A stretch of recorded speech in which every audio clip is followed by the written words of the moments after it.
वो जो जैसा आपने कहा कि तीसरा नेत्र हो सकता है भाई, तीसरे नेत्र से वो आंख बंद करके देख लिए हो कि भाई विदेशी फंडिंग आ रही है। आपने देखा होगा आज जो 23 तारीख है, आज के दिन भी उत्तराखंड में एक पेपर लीक हो गया। कहीं ना कहीं करप्शन का एक लेवल होता है और उस करप्शन के लेवल को भी ये क्रॉस कर गए। पार्टी को अपने तंत्र पे नहीं, चुनाव आयोग पर भरोसा है। वो जानते हैं हमने ज्ञानेश कुमार गुप्ता को बैठाला है, वो कहीं ना कहीं कैसे न कैसे हमारी सरकार बनवा। कहाँ सड़क पे हैं, वो तो सड़क अपने क्लासरूम में अपनी पढ़ाई कर रहे हैं। ये सब उपद्रवी बताए जा रहे हैं।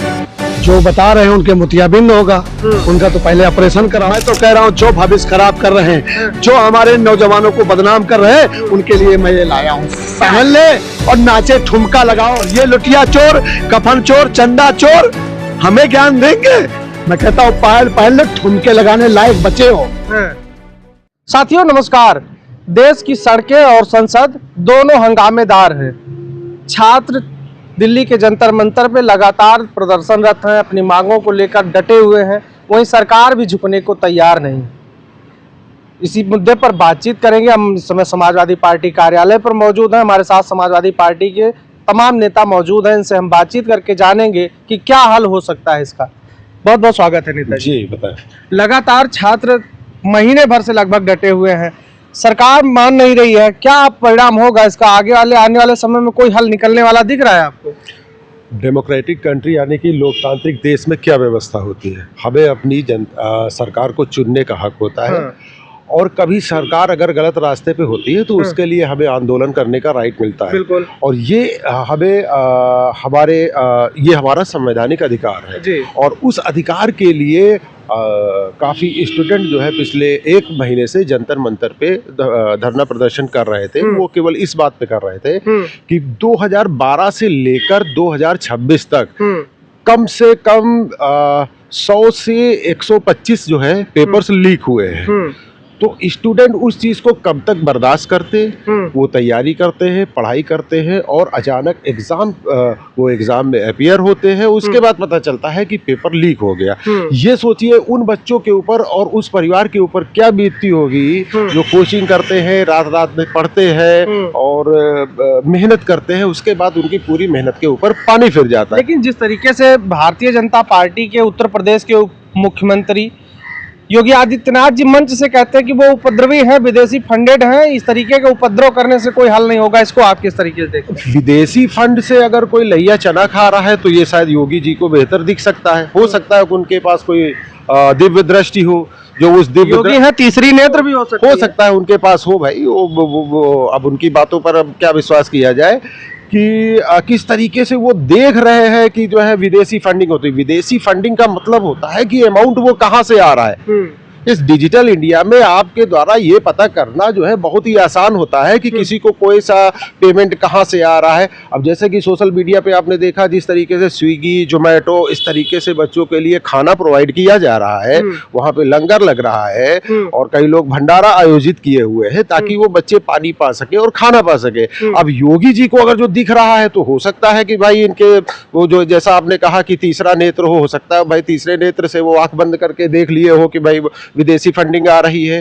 और अपने देश के बच्चों के ऊपर ये आरोप लगाना कि वो विदेशी फंडिंग से अपना जो है पेट पूजा कर रहे हैं और वहां पर धरना प्रदर्शन कर रहे हैं, तो शायद योगी जी को ऐसा भाषण नहीं देना चाहिए। और जो डिमांड वो कर रहे हैं वो कोई डिमांड बहुत बड़ी नहीं कर रहे। वो क्या कह रहे हैं कि भाई धर्मेंद्र प्रधान जी इस्तीफा दे दे। भाई इस्तीफा दे दे, कोई दूसरा आप मंत्री चूज कर लीजिए। धर्मेंद्र प्रधान जी को कुछ समय के लिए आप हटा दीजिए, सही से जांच हो जाए, इंक्वायरी हो जाए, जो उसमें है इस तरीके से पेपर लीक्स में जो भी शामिल है उसको एक सजा कर दीजिए। और वो बच्चे क्या डिमांड कर रहे हैं, भाई आपसे कोई बहुत बड़ी चीज तो नहीं मांग रहे कि हमको ये कर दीजिए वो कर दीजिए। वो केवल जो है अव्यवस्था फैली हुई है और वो अव्यवस्था इन्हीं की सरकार में इतनी क्यों फैली हुई है। तो कहीं ना कहीं करप्शन का एक लेवल होता है और उस करप्शन के लेवल को भी ये क्रॉस कर गए हैं। तो जब अति होती है तो कहीं ना कहीं गुस्सा फूटता है। और इस बार हिंदुस्तान के स्टूडेंट्स ने सारी चीजें अपने हाथ में ली है और वो शांतिपूर्ण ढंग से अपना धरना प्रदर्शन कर रहे हैं और उससे जो वो डिमांड कर रहे हैं सरकार को वो डिमांड पूरी कर देनी चाहिए। ठीक है, हम और लोगों से बात करते हैं। आपको क्या लगता है कि सरकार जिस तरीके से अड़ियल हो गई है और मांगे नहीं मान रही है या फिर झुकने को तैयार नहीं है, क्यों ऐसा क्यों है? जबकि पिछली सरकारें तमाम आंदोलनों पे कुछ ही समय में झुककर तमाम मांगे मांग लेती थी। देखिए, जो वर्तमान सरकार है ये तो अंग्रेजों से भी बदतर हो गई है। पहले जब जो गुलाम भारत था और माननीय महात्मा गांधी जी अनशन पे बैठते थे तो उनसे अंग्रेज भी बात करने आते थे कि आपको क्या दिक्कत है, क्या परेशानी है, आप क्यों आंदोलन कर रहे हैं। और ये सरकार आप देख लीजिए, आज वामचुंग जी का 25वां दिन है अनशन का और ये सरकार उनसे हालचाल पूछने तक नहीं आई है। ये अड़ियल सरकार, भाई युवा क्या मांग कर रहा है? सिर्फ युवा इतना ही तो मांग कर रहा है कि बेचारे जो पढ़ाई लिखाई करते हैं, एग्जाम की तैयारी करते हैं और वो आप जब एग्जाम देने की बारी है तो पेपर लीक कर देते हैं। आपने देखा होगा आज जो 23 तारीख है, आज के दिन भी उत्तराखंड में एक पेपर लीक हो गया। आप खुद सोचिए, यहाँ युवा जहाँ पे धरने पे बैठा हुआ है, इन्हें अपना मंत्रालय सुधार करना चाहिए, देखना चाहिए क्या दिक्कत है, क्या परेशानी है, क्यों पेपर लीक हो रहा है। अगर धर्मेंद्र प्रधान जी अपना मंत्रालय नहीं चला पा रहे तो आप मत इस्तीफा लीजिए, उनका विभाग बदल दीजिए। तो इतनी जीत पे क्यों है सरकार? अन्य सरकारें तो झुक जाती थी। देखिए, इनके जितने भी मंत्रिमंडल में मंत्री, कोई दूध का धुला नहीं है, सब भ्रष्ट के भ्रष्ट है। आप रक्षा मंत्री को उठा के देख लीजिए, जो ऑपरेशन सिंदूर में भरे संसद में कह रहे थे कि हमारा ऑपरेशन सिंदूर में एक भी जवान हताहत नहीं हुआ, और ठीक है 1 साल बाद कह रहे हैं कि ऑपरेशन सिंदूर में 6 जवान शहीद हुए। आप खुद उन्होंने जवानों की शहादत तक को छिपा लिया उनसे, उनके घर परिवार वालों से। तो जो है, मैं आपको बता दूं, ये कुछ नहीं, मैं सीधे और सीधे कह रहा हूं कि भाजपा का जो सबसे बड़ा हथियार है वो चुनाव आयोग है। मैं तो साफ साफ कहना चाहूंगा उन युवाओं से कि आप ना ही धर्मेंद्र प्रधान का इस्तीफा मांगिए, ना ही नरेंद्र मोदी का इस्तीफा मांगिए, आप सीधे और सीधे चुनाव आयोग पे धावा बोलिए और ज्ञानेश कुमार का इस्तीफा मांगिए। उनके भी इस्तीफे से थोड़ी बदल जाएगा। अगर आप आरोप लगा ही रहे हैं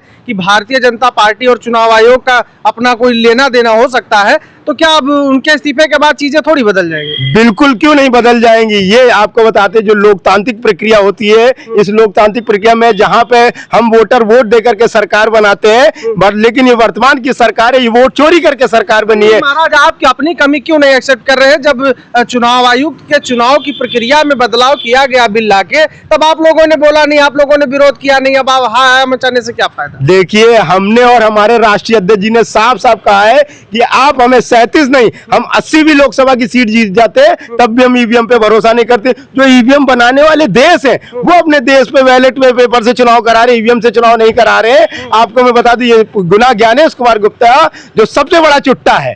आपको बता दूं, ये भाजपा तो क्या नाम है, चंदा चोरी की है, लेकिन ज्ञानेश कुमार गुप्ता ने पूरा लोकतंत्र ही धराशायी कर दिया वोट चोरी करवा करके। आप उठा के ज्ञानेश कुमार गुप्ता के परिवार को देख लीजिए, सब अच्छे अच्छे पदों पे बैठे। उनकी जो बेटी है वो नोएडा की डीएम है, जहां इतनी बड़ी हादसा हो गया था, एक इंजीनियर एक गड्ढे में डूब के मर गया था, जिसकी पूरी क्या नाम वहां की वो वीसी थी और वर्तमान की डीएम थी। उन पर कार्रवाई होनी चाहिए, उन पर कार्रवाई नहीं। इनके दामाद जो है वो क्या नाम है, जम्मू कश्मीर में पोस्टेड है।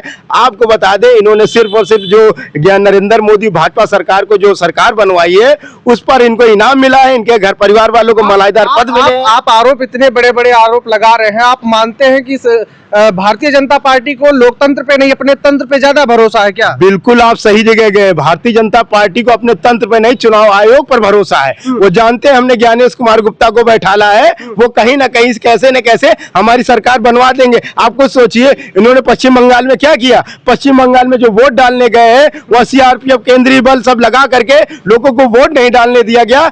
वहां पर आपको बता दूं, 4000 ईवीएम जिनकी जांच होनी थी, जो ममता बनर्जी ने कोर्ट में चैलेंज किया था, उन ईवीएमओ को उस बिल्डिंग में आग लगाकर जला दिया।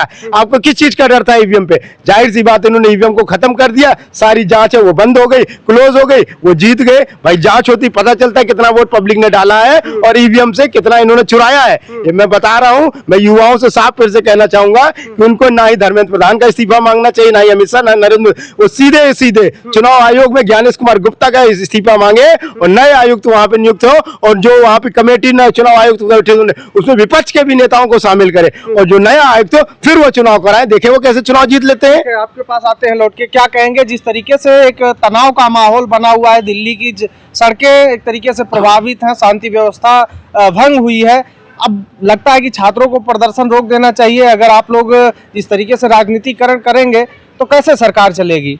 नहीं, जो हमारे छात्र आए हैं सड़कों पर, उससे शांति व्यवस्था बिगड़ रही क्या?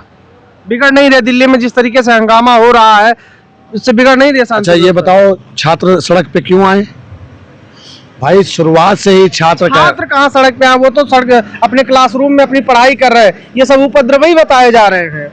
जो बता रहे हैं उनके मोतियाबिंद होगा, उनका तो पहले ऑपरेशन कराओ। भाई अपना घर छोड़ के, अपने माँ बाप को छोड़ के, अपनी क्लास छोड़ के वो बेचारे आए हैं सड़कों पर क्या करने कि भाई हमको न्याय दे दो, हमारे पेपर लीक हो रहे हैं, हमारी उम्र निकली जा रही, हमारा भविष्य बर्बाद हो रहा।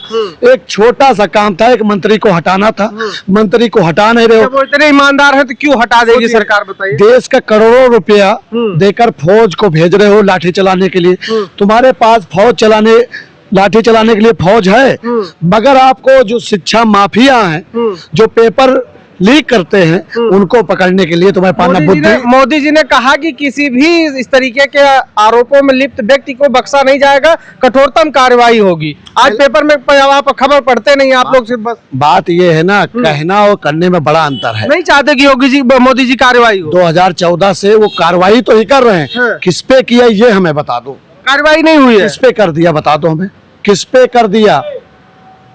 किसी पे कर दिया? जो रिश्वतखोरी में पकड़ा गया नहीं मिला, जो RDX लेके आया नहीं पकड़ा गया, जो पेपर लीक कराया नहीं पकड़ा गया।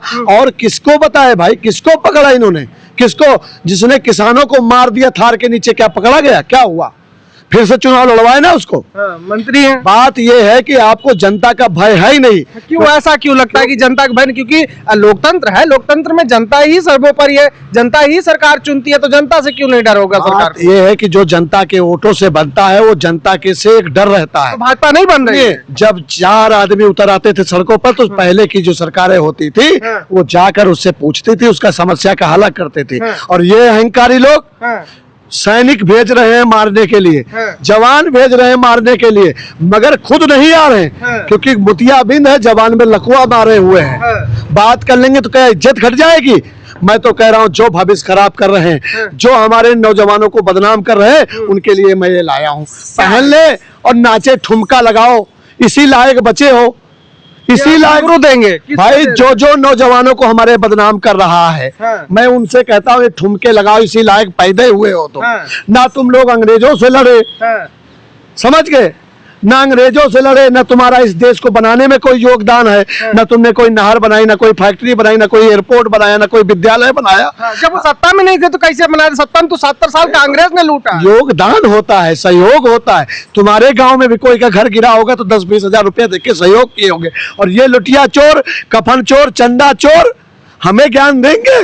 मैं कहता हूँ पहले ठुमके लगाने लायक बचे हो, समझ गए, ठुमके लगाने लायक बचे हैं। ये स्थिति आज देश में है कि विपक्ष के लोग अब आरोप लगा रहे हैं कि सरकार नहीं चाह रही, सरकार को ये भरोसा है कि हमारा चुनाव आयोग हमारे कब्जे में है, हमारा चुनाव आयोग हमारा तंत्र है, जिससे हम चुनाव जीत ही लेंगे। फिर इन जनता के वोटों का क्या वैल्यू है और क्या महत्व है, इनसे इनके आगे क्यों झुकना? अब ऐसे आरोप अगर लगना शुरू हुए हैं तो कहीं ना कहीं ये लोकतंत्र के लिए गंभीर सवाल है, और फिर कहीं ना कहीं कहा जा सकता है कि संविधान आज खतरे में। अब तमाम इन बातों को लेकर आप क्या राय रखते हैं वो कमेंट बॉक्स में लिखकर बताइएगा। इस वीडियो में इतना ही, फिलहाल के लिए नमस्कार।